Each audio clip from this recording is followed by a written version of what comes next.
Okay, I want to do a few quick videos for you guys on the Pistons. Not overly long, but and I know a lot of people are frustrated with the rebuild, and it's just a hard team to watch right now. And I think the reason it's a hard team to watch is all the injuries. But that's not what this video is about. This video is about Alec Burks and a recent tweet that was sent out by James Edwards. And here's the thing we have to understand about James Edwards. He is with the Athletic, and he does a really good job. So he does a phenomenal job. He rarely puts stuff out there that doesn't end up being true. That's just who he is. He does a fantastic job. So when he puts something out, I trust his source.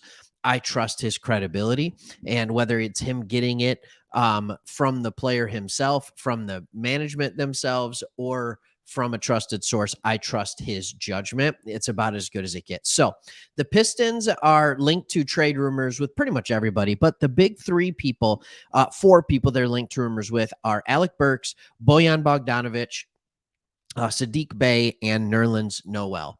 And for this one, here's what James Edwards said. Of course, every player has a price, but per league sources, the Pistons have shown very little interest in trading Burks before the deadline. The sense I'm getting is a team would have to vastly, did you hear that word?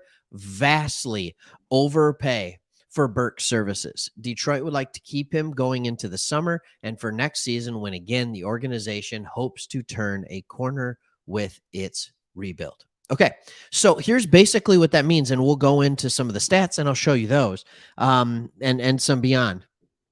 What they're saying is Alec Burks, we have a player option for him for next year. That's 10.5 million. And so they're essentially saying, and they already locked up Bogdanovic for 3 more years, or 2 more years. I forget exactly. Man, that feels like something I should know. Don't turn this off.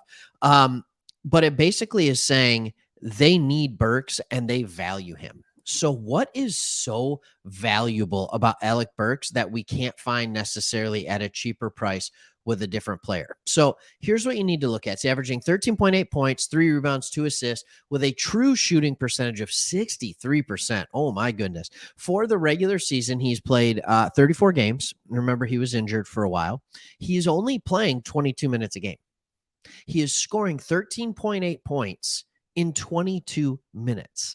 That's really good. That is a very efficient scorer level right there. And he's doing that because he's shooting 45% from three. Now he's a 38.5% 3-point shooter in his career, and he's just doing it even better here in Detroit.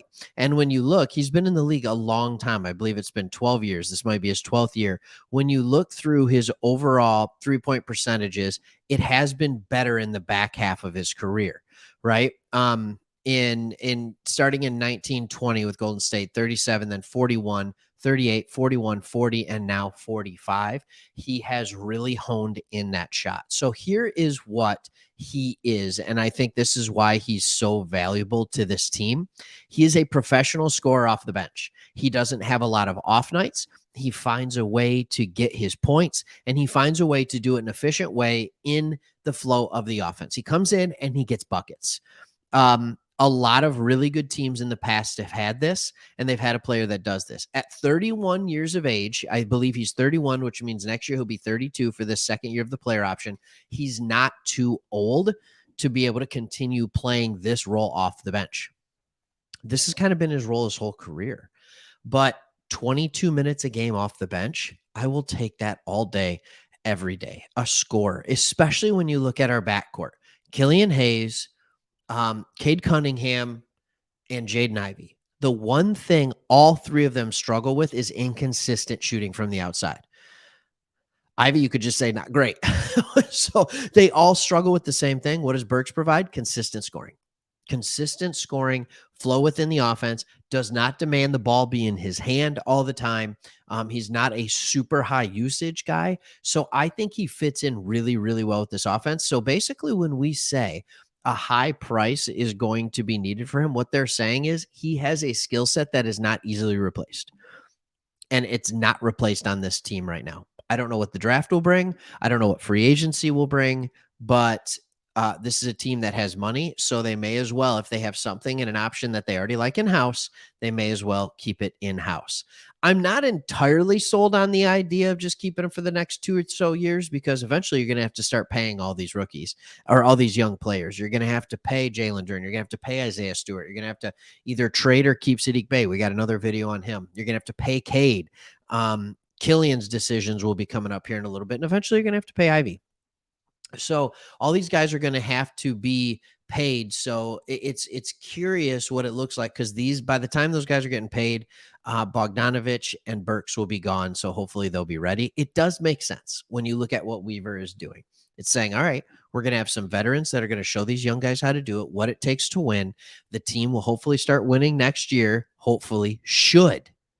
I think that's a better word. They should start winning next year. And then the vets start to kind of give way to the younger players. And that's when the money goes their way as well. So let me know what you think. Do you think the Pistons should be more active trading Alec Burks, or do you think they're good kind of sitting back? And have you enjoyed watching him? There's something about a guy who just can get a bucket that is unbelievably important to a basketball team. So I'm leaning toward, I don't mind the decision at all. If you want to keep him, go ahead and keep him. And worst case scenario, you pick up his player option and then trade. It's not that bad. But again, this isn't 2K. So when a player fits your system and he's good for the team and he can play well, you don't just get rid of him because you can, and you want to continue the rebuild. It's time to flip it around. All right, we'll see you on the next one. Let me know your thoughts. Hit that subscribe button below. We got good content. Lions, Pistons. We love Detroit sports. We'll see you on the next one. Bye.